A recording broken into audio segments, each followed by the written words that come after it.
kasama. Hello. Siyempre, pag ganitong pump, check nyo muna kung may gas. Okay? Kailangan may langis. Itong mga nakalagay na, huwag yung lahat tayo marunong magbasa. Off, on. Meron dito.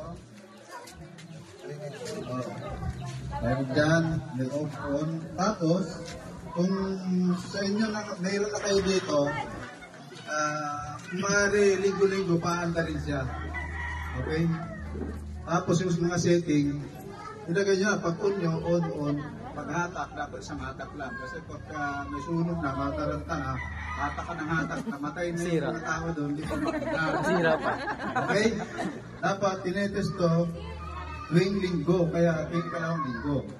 So, check nyo lang, kailangan may gas, may langis, ito mga setting dito. Ito yan. May mabasa dyan, on, off. Gano-gano lang, sliding yan. Kaya kailangan, mamastel nyo pagpapandar, pag isang hila, aandar na kagad. Okay? Ngayon, may mga pang, sinasabi ni boss, na hindi na kailangan lagyan tubig. Kasi itong pump na ito, nilalagyan ng tubig. Kasi hindi siya naikot.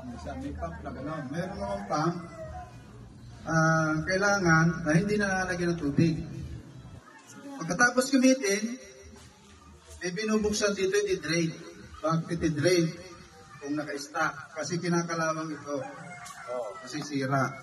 Tapos gamitin, itatambay lang, buksan to, i-drain.